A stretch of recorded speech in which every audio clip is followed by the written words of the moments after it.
I'll never forget the day I stepped into Apex Innovations, mop and bucket in hand. Just another morning in my gray uniform. My name's Emily Harper, 48 years old, and for 15 years, I'd been the cleaning woman no one noticed. The executives in their sleek suits breezed by me, their polished shoes tapping against the marble floors of that Seattle high-rise. To them, I was a ghost, until I wasn't.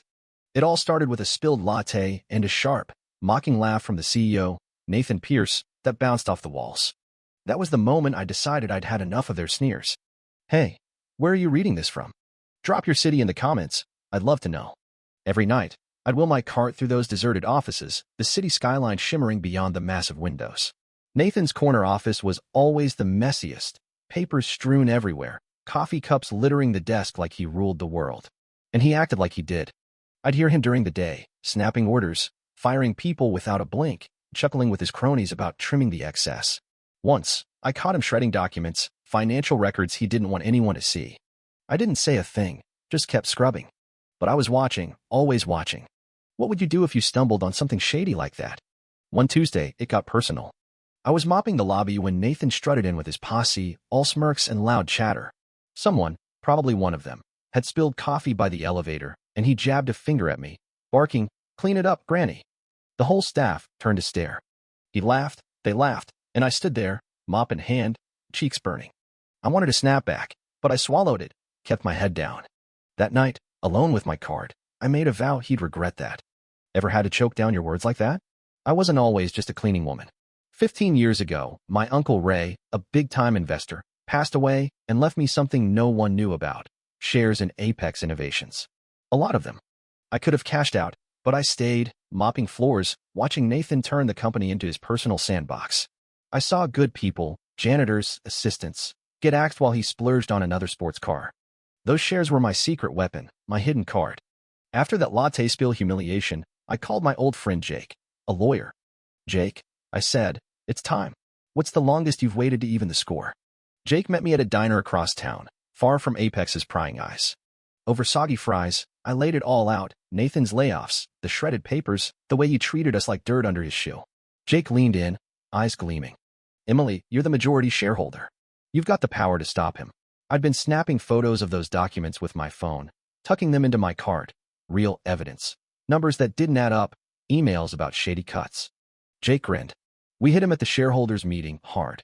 I nodded, pulse racing. Ever catch someone thinking they'd get away with it? The shareholders' meeting was a week away, and I kept my head down, mopping floors like nothing was brewing.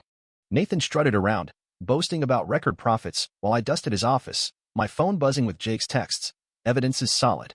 Late at night, I'd slip into the copy room, printing emails I'd dug out of the trash, proof he'd bullied staff, cooked the books. My hands trembled, but I felt electric. One night, I overheard him on a call, laughing about squeezing the little guys. I smirked to myself. He had no clue what was coming. "What's the sneakiest thing you've ever pulled off?" The night before the meeting, I couldn't sleep. I sat in my cramped apartment, staring at the stack of papers Jake had sorted. Every lie Nathan told, every dollar he swiped from us, laid out in black and white. My uniform hung on the chair, still reeking of cleaner. Tomorrow, I'd walk in, mop in hand, and they'd laugh, until they didn't. I thought about Uncle Ray, how he'd trusted me with those shares. This wasn't just for me. It was for every janitor, every assistant he'd stomped on. I whispered to myself, tomorrow, Nathan's finished. What keeps you awake when you're about to make a big move? The morning of the shareholders' meeting, I walked into Apex like always, bucket clattering, head down. The boardroom hummed with suits, Nathan at the head of the table, smirking like a king. I lingered in the hall, gripping my cart, until Jake texted, "Now." I pushed through the doors, still in my uniform, and every head swiveled. Nathan snorted. "What's she doing here?" he barked, waving me off. I took a deep breath, stepped forward, and said, "I'm not just the cleaning lady, Nathan. I own this company." The room fell silent. Ever seen someone's face collapse like that? Nathan let out a loud, fake laugh. "Cute joke, sweetheart. Back to your mop." The board tittered uneasily. I didn't budge. I pulled out my folder, slapped it on the table, and started reading. Faked reports, illegal layoffs, his own emails calling us throwaways. Faces paled. "I've got the shares," I said, voice steady, "and the votes." Jake stepped in, papers in hand, backing me up. Nathan's jaw clenched. "You can't," he sputtered. "Oh, I can," I cut him off. "You're fired, Nathan. Right now. What's it like to watch a bully squirm?" The boardroom erupted in whispers as Nathan stood there, face red, fists balled. "This isn't over," he hissed, storming out. I stayed cool, watching him go, then turned to the board. "Things changed today. No more layoffs for profit. No more treating people like garbage." They nodded, stunned. I wasn't done. I pulled out my phone, showed a photo of the cleaning crew. "These people deserve raises, starting now." A few clapped, hesitant, then loud. For the first time in 15 years, I felt seen. Ever had a moment where you finally got to speak up? Nathan didn't slink away quietly. As I left the building that day, I saw him in the parking lot, yelling into his phone, pacing like a caged animal. I kept walking, my bucket rattling one last time. By evening, my phone lit up. News alerts. Apex CEO ousted in shareholder coup. Then it got sweeter. Regulators had seen my leaks, his accounts frozen, his car seized, his name trashed online. Tweets called him a fraud, a tyrant. Karma didn't waste time. I smiled, sitting on my couch. Ever seen someone's world crumble that fast? The next day at Apex, the vibe was different. I walked in, no uniform, just jeans and a sweater, and people stared, not with pity, but something new, respect. The cleaning crew swarmed me in the break room, grinning. "Emily, you really did it," one said, handing me a coffee. I laughed, first time in years. Later, I sat in Nathan's old office, signing papers for raises, fair policies. The view was the same, but it was mine now. I wasn't invisible anymore. What's it feel like to finally be seen after being ignored? Word spread fast. By noon, my inbox was flooded, reporters wanting interviews, old coworkers thanking me. One email hit hard. A janitor I'd worked with years ago, fired by Nathan for needing a sick day. "You gave us our dignity back," he wrote. I teared up reading it. Later, I walked the halls, saw people smiling, genuinely smiling at me. A kid from accounting stopped me. "You're a legend, Emily." I shrugged, said, "Just doing what's right." But inside, I felt 10 feet tall. Ever had someone thank you out of nowhere like that? That night, I stopped by the diner where Jake and I had hatched the plan. He was already there, fries waiting. "You're trending, Emily," he said, showing me his phone, "cleaning lady CEO everywhere." I laughed, shook my head. "I just wanted Nathan gone." Jake leaned back. "You did more than that. You woke the whole company up." We toasted with soda cans like teenagers. Outside, Seattle's lights twinkled, same as ever, but I felt different, stronger. I'd waited 15 years, and now I'd won.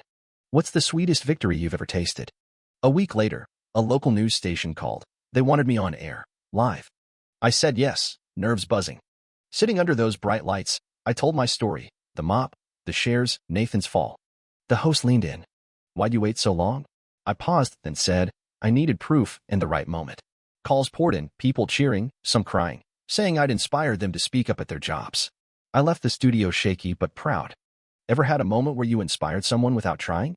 Back at Apex, I started small changes that felt huge. I put a suggestion box in the break room. First note said more coffee.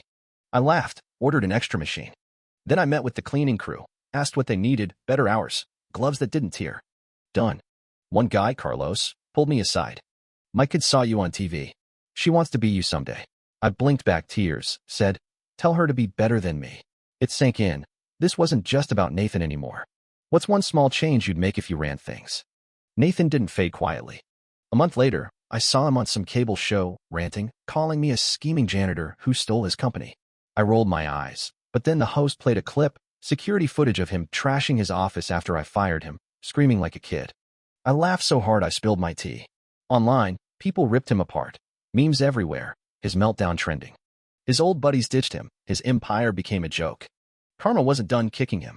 Ever seen someone dig their own hole deeper like that? Things settled at Apex, but I couldn't shake the feeling of being watched. Walking home one night, I noticed a guy lingering too close, too quiet. Then my phone rang. "Jake. Emily, Nathan's been asking around about you." Stay sharp. My stomach sank. I'd won, but he wasn't letting go. The next day, I hired security for the crew, just in case. I wasn't scared, though. I'd faced him once. I'd do it again. That mop wasn't my weapon anymore. My voice was. Ever had someone try to pull you back down after you climbed up? Nathan's last shot came fast. One morning, a lawyer showed up at Apex with a lawsuit, claiming I'd rigged the shares. I met him in the lobby, calm as ever. "Check the records," I said, handing over Uncle Ray's will, notarized, airtight. Jake was there, smirking. The guy skimmed it, stammered, then bolted. Hours later, news broke. Nathan's case got tossed. Judges called it nonsense. His legal fees stacked up. His last allies bailed. He was done for good. I exhaled, finally free. Ever seen someone's plan blow up in their face like that? A year later, Apex is a different place. I'm still there, not in a uniform, but running things my way. The crews got raises, layoffs stopped, and people actually smile in the halls. I framed that first suggestion note, more coffee, on my desk, a reminder of who I'm here for. Nathan?